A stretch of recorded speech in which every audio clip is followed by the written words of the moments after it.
All right, welcome back to the program. In case you're just joining us, it's time for our conversation. We're talking about dealing with the food imports crisis. Professor Abba Gambo is the Dean, Faculty of Agriculture, Yobe State University. He's at my far right. Prof, welcome to the program and welcome to Abuja. Thank you very much. I'm happy to be back home. Yes. Dr. Iliyasu Gashinbaki is the Group Country Director MECA. MECA, what's that? Machine and Equipment Corporation, Africa. Africa. Yeah. Welcome to the program.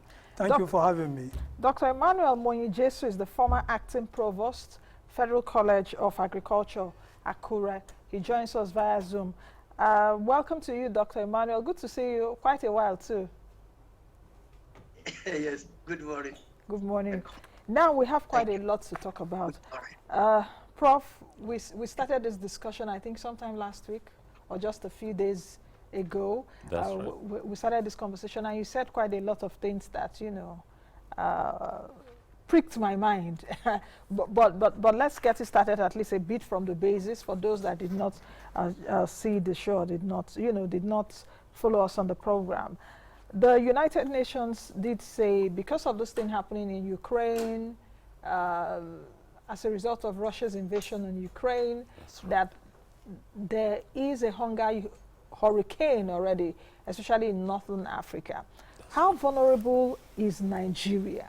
How vulnerable are we really? Or are we on a tipping point? Because when I take a look at the numbers, very startling numbers, Nigeria imported about 2.1 trillion naira food products into the country in September, that's last year, 2021, from January to September, as against 1.2 trillion naira in 2020, within the same period. So how vulnerable are we, or are we at the tipping point? Prof. Thank you very much. Yeah. I'm happy to be here again. Now, the most important thing we should note in the case of the import bills of Nigeria is the figures I just keep staggering, one. But then the most important thing that is happening in the Russian-Ukrainian war is the issue of wheat.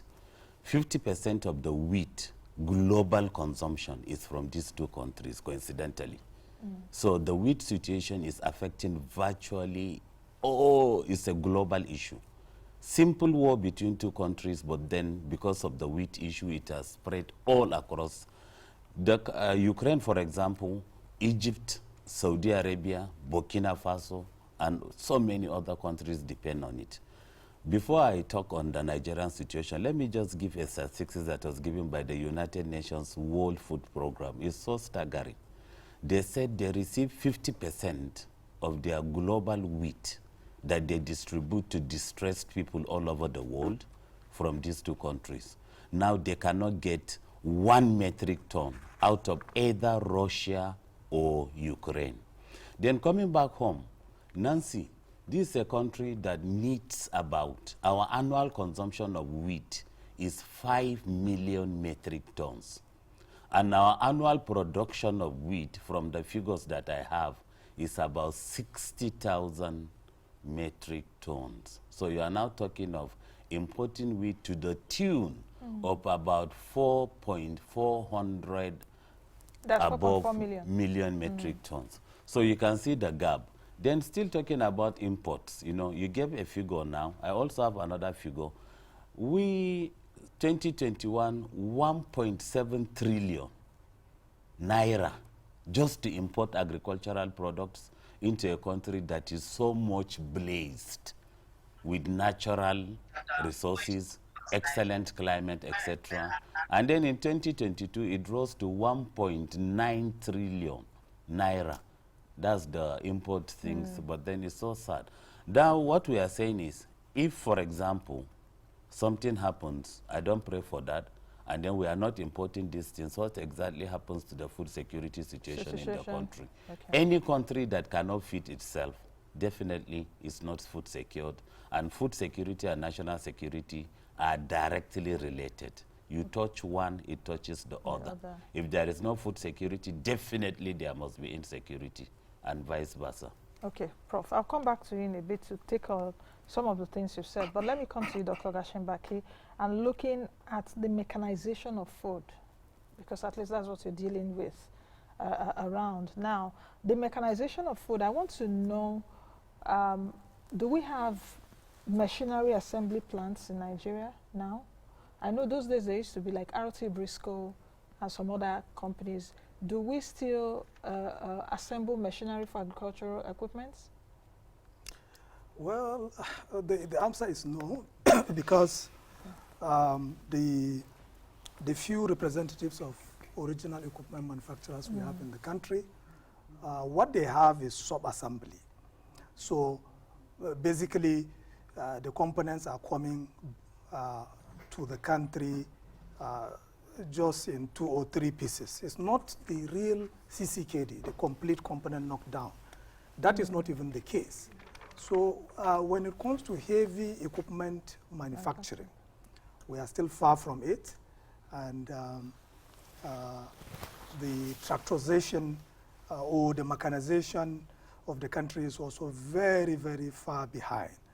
By the figure of FAO, we have 1% mechanization, 10% animal power, then about 89% human labor. There's So 1% mechanization yes. in the whole of this country. Yeah, It's over 920-something thousand square meters. yes, 1% mechanization, 10% So that animal means power. our farmers are using hoes and cutlasses. And Yes, and they're using Wow. donkeys and 1%? camel, That's so yes. dismal. and cow to plow, and that is about 10%. So the whooping 89% goes to human labor. The thing is that, in my view, agriculture has to be prioritized beyond what it is. Okay. The president has said we should grow what we eat, and I think that's a very profound statement. A number of policies here and there has happened.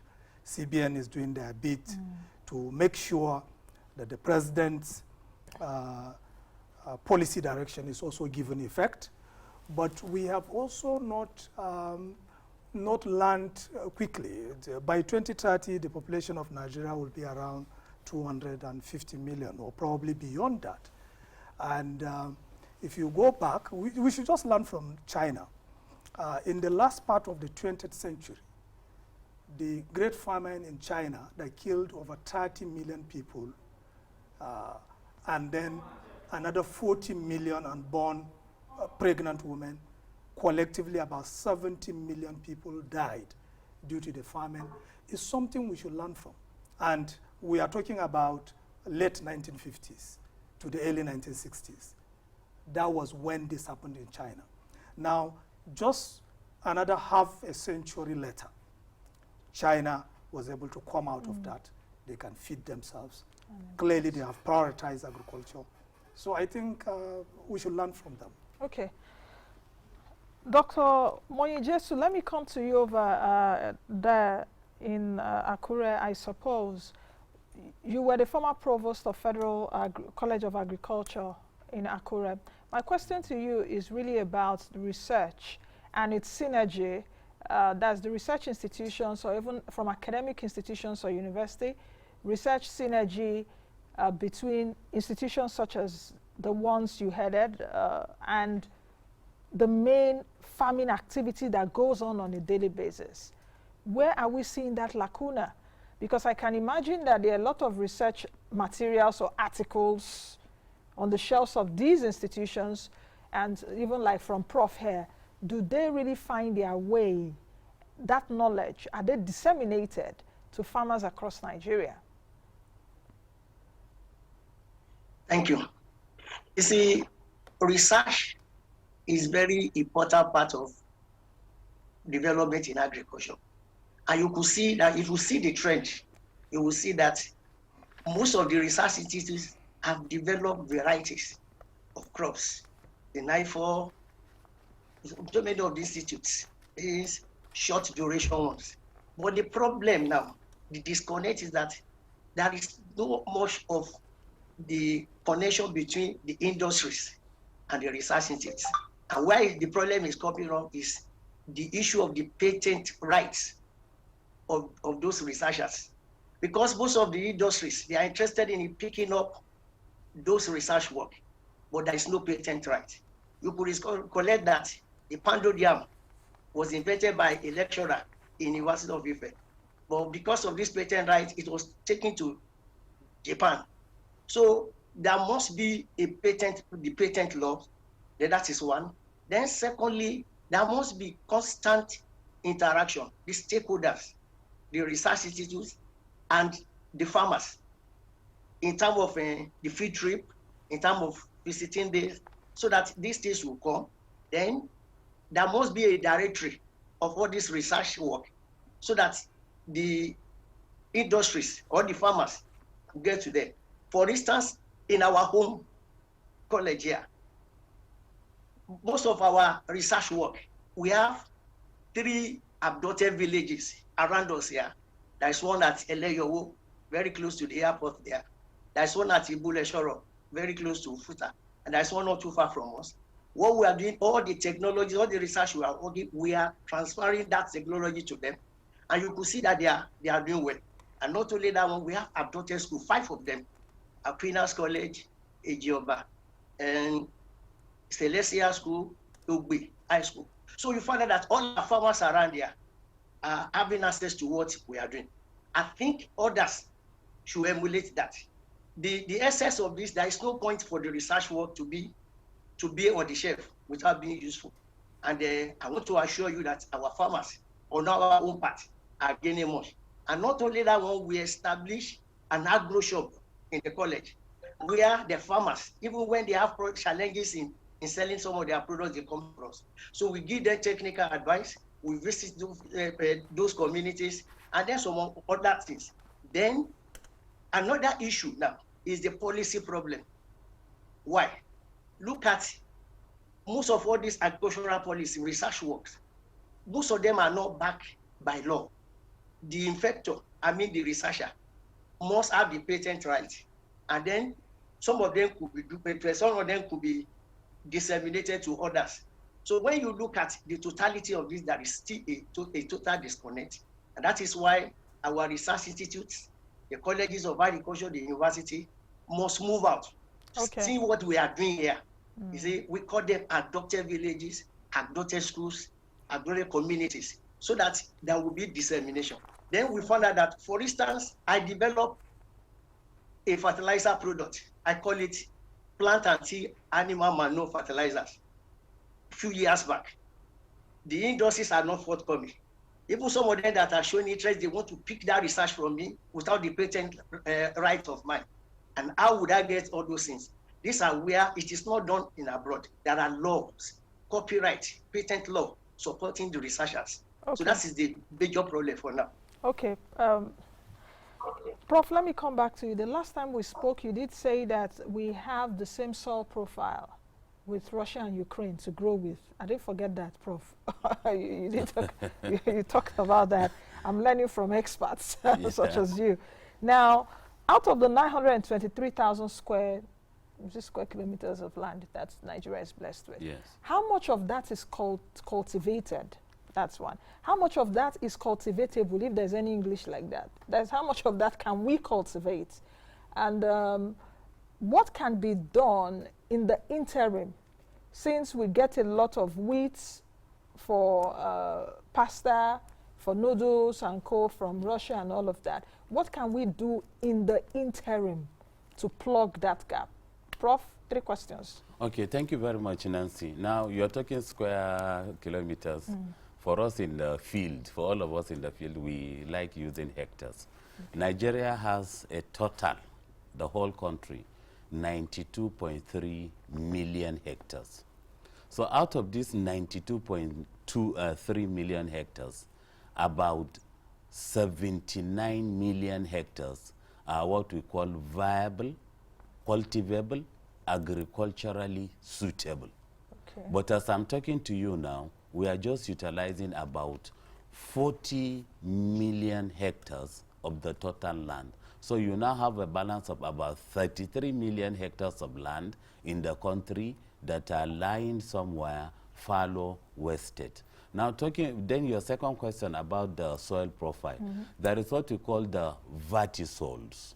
Vertisols are a kind of soils that are very black, thick, and they are also clayey. So they have the inherent ability to absorb moisture during the rainy season and then to keep that moisture for quite a long period of time. Coincidentally, the whole of the Russian-Ukraine axis is filled with these black, thick vertices. I remember you have actually seen, they said, because of the snow, the trucks cannot move from one place to another. It's because of the clay nature of the soil in that place. So by the time you go to Borno State, once you reach Mafa, coincidentally where that's the village of the governor of Borno State, once you reach Mafa, and then you move down to Marte, you move to Dikwa. Dr. Ilya knows the terrain very well because he works to mechanization. So this kind of soil has a big problem for mechanization. That's why you can see him is very interested. So by the time you reach Mafa, local government in Borno State, you come to Marte, local government in Borno State, you still keep moving. There is Dikwa, then you go to Gamborungala. Gamborungala is a border town. Coincidentally, the whole of this land, Nancy, is pure black vertisols. That's where you have the Chad Basin Development Program, you know, when they started. That's where you had the wheat program going, etc. Then by the time you move to a little part of southern Borno State, from Bama local government up to Gwaza local government, you have the same profile. But from our studies, this profile is just restricted to that particular angle in the whole country. Oh. What they do is mostly sorghum. And the sorghum they do is they transplant. So when we're talking about this, we call it frigi sorghum. Frigi means something that can hold water in Kanuri. So we've actually adopted the word into agriculture. It's in the dictionary now, agricultural dictionary. Frigi, we call it frigi sorghum. What they do is they do a nursery during the rainy season of sorghum. Then as the rainy season is receding, they now come and then they pick a hole into the clay soil, and then they take a single seedling of the soil and sorghum from the nursery, and then they just put it, close it, then they, with a ladle, they pour a little water. In fact, at the time, we had to collect the ladle they were using to take it to our lab in the University of Maiduguri to see what is the total amount of water, and then we arrived that it's just 22 milliliters. 22 milliliters. That water they pour, Nancy, is the permanent water. No additional irrigation, no fertilizer application. For the whole period. And then they just come back and harvest. For the whole period? For the whole period. Wow. And then they come back and harvest. So we have the same profile with the Russian-Ukrainian axis, but unfortunately, the man from Akure and then my brother here, we have to look at the policy issues, really. You know, policy is very important in whatever component. Okay, we'll come to that in a bit. Dr. Gashinbaki, let's talk about the issue of, I know you did raise in your remark earlier around the programs of agriculture. We know that the CBN has a lot. Yes. Anchor Boras program is like the anchor, it's like the most popular. Yes. You know, we have many others, even the accelerated agriculture development scheme, private sector led. We have a lot of that.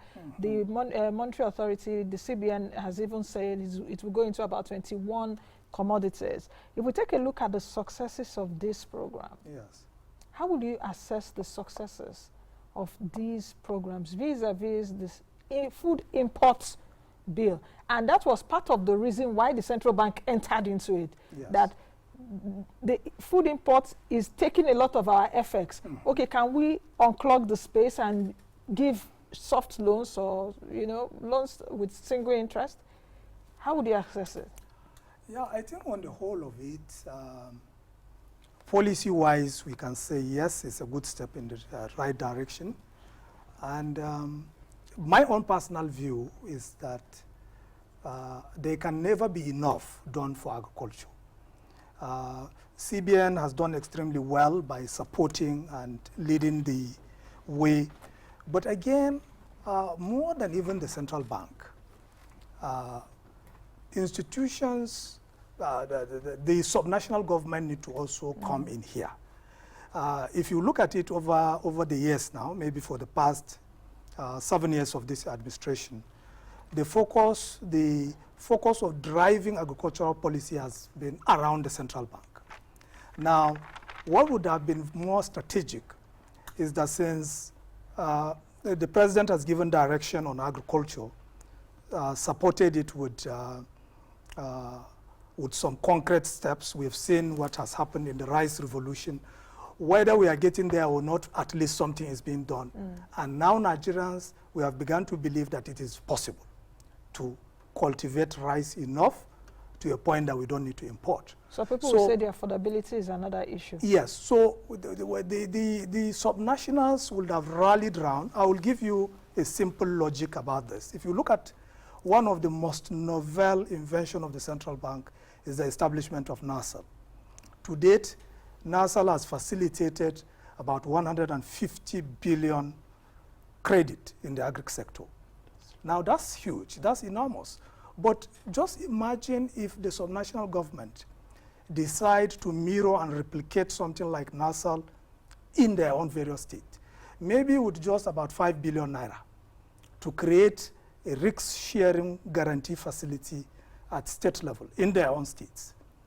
Now, if you go further to say, assuming 5 billion naira, you are using maybe an economic, an EOP, economics of production of maybe about 250,000 per farmer.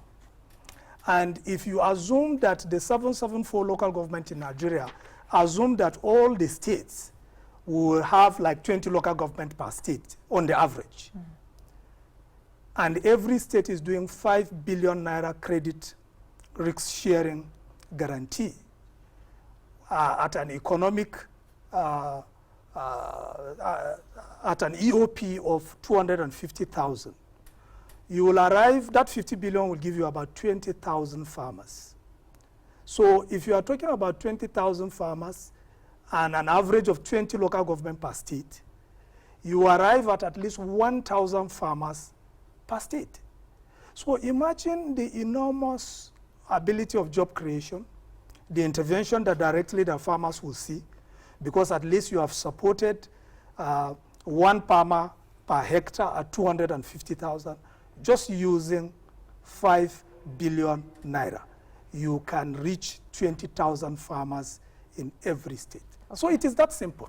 Okay, let me ask you this question, which is, I saw the picture of a tractor earlier, and yes. it just reminded me, how much is a tractor now? And I know why I'm asking. Okay. Because when the exchange rate was about 360 naira, yes. a 75 horsepower tractor was around, I think, 9 million or so. Yes. How much is a tractor now, if you can categorize very quickly for okay, me? Maybe on the average, let's just say a tractor now is around 12.5 million to 13.5 million on the average. Okay, 12.5 million to 13.5 million. Yes. For what capacity? The 75 HP range, 65, 75, depending on the brand. Okay. How many tractors do we have in Nigeria now? We have less than 5,000 functional tractors in this country. So it's even decreased, because I remember that during Minister Audu as Minister of Agriculture, I think he did say something around 15,000 tractors, if I'm not mistaken. It's far from that, because we are in that space.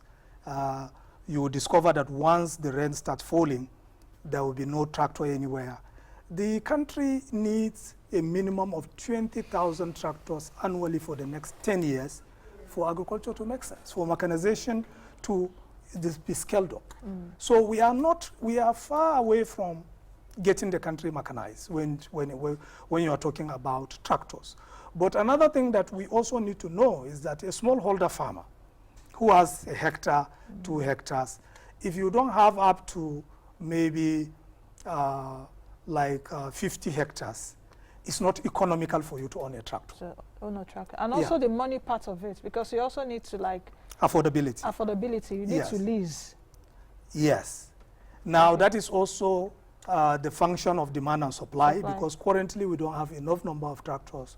So the mechanization per hectare is higher. Okay. Yeah. So on the whole of it, to sum it up, unless we take a drastic step towards the mechanization effort, is still going to be just talking in the park. With Okay, no just action. a quick one. I know I'm still dwelling with you, but I wanted to get this out of the way. Yes. Who are those involved in the tractor process now? If I want to get a tractor, for example, for my farm, is it private sector led? Yes, that's the question I want to ask.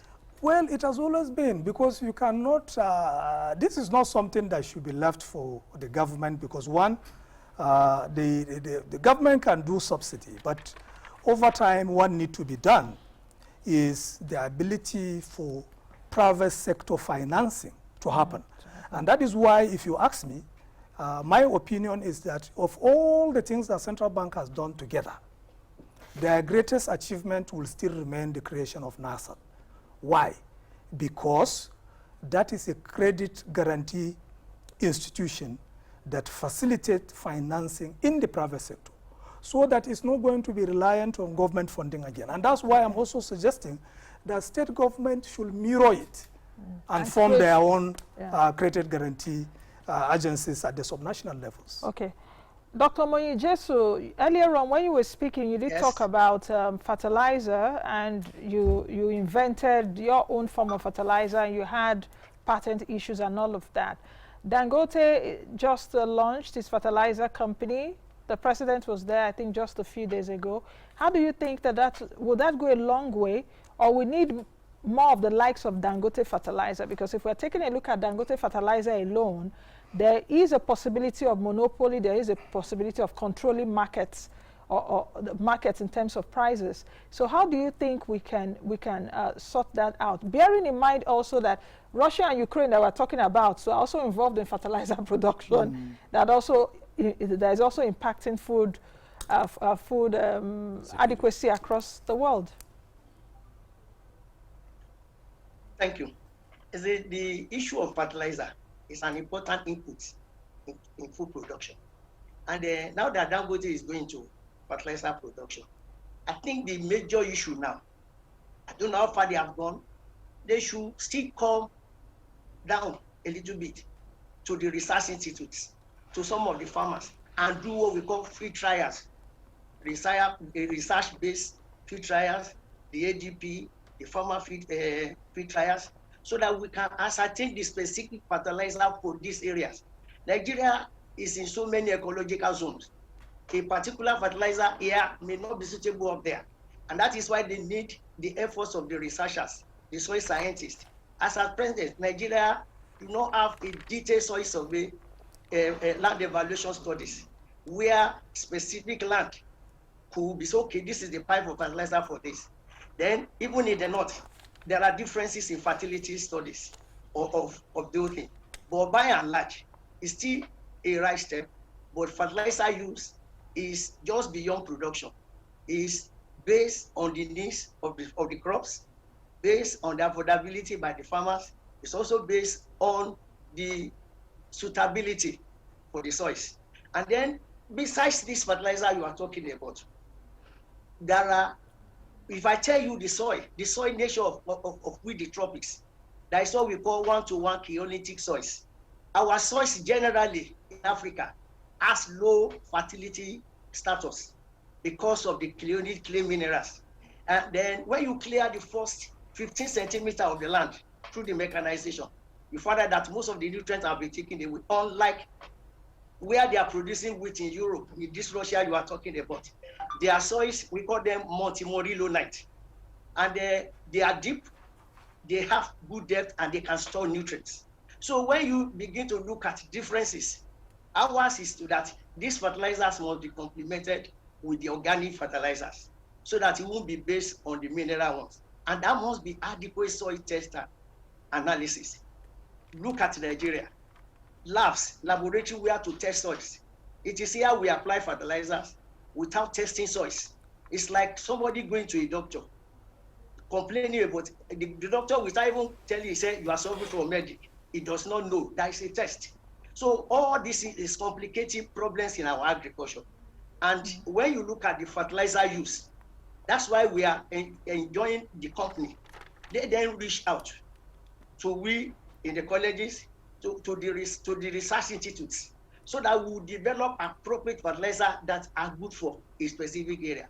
most of these fertilizers, they are specific in nature. The way of application is different. So these are issues that must be addressed if we want to go a way out. There must be a land evaluation studies of all the soils in Nigeria. There must be soil testing, laboratories all over, knowing the applicability of the soils. And I want to say that even when you test soils and the nutrients are okay, you don't need to have fertilizer. But our problem, you just do blanket fertilizer application, and then in the end, there is a destruction of the soil equilibrium. So these issues has to be addressed by the researchers, by the industry. That's what I'm saying. There is a serious disconnect upon all that fertilizer projects that have been established. I don't think most of the research institutes are involved in the trials. What about the ADP that are all over? What about those farmers? Have they gone so deep? So these are issues about the industries and the research institutes. Okay. Prof, let me come to you and ask you the question around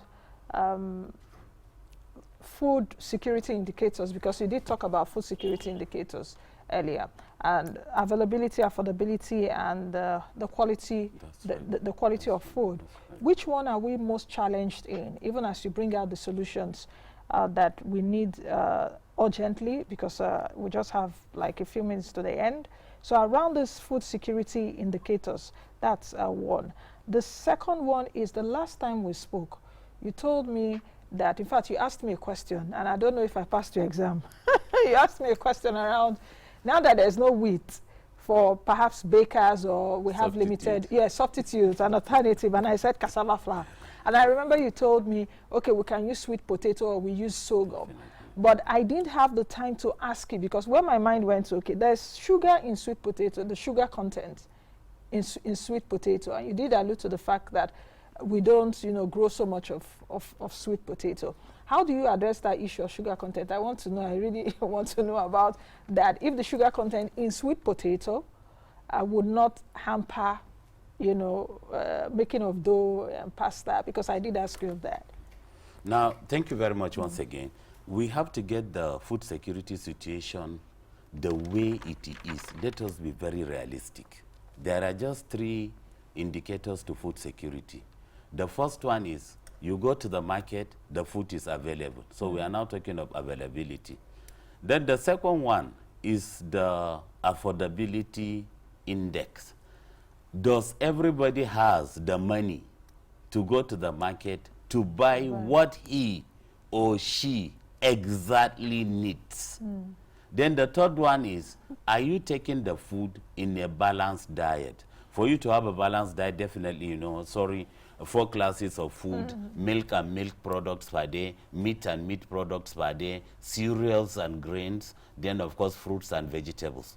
By the time you look at, analyze these 4, you find out that some people don't take milk for about 1 month, but they eat very well. They are not food secured. Of course, milk and milk products, meat and meat products, grains and cereals. Even though you have health challenges, should you take milk and milk products?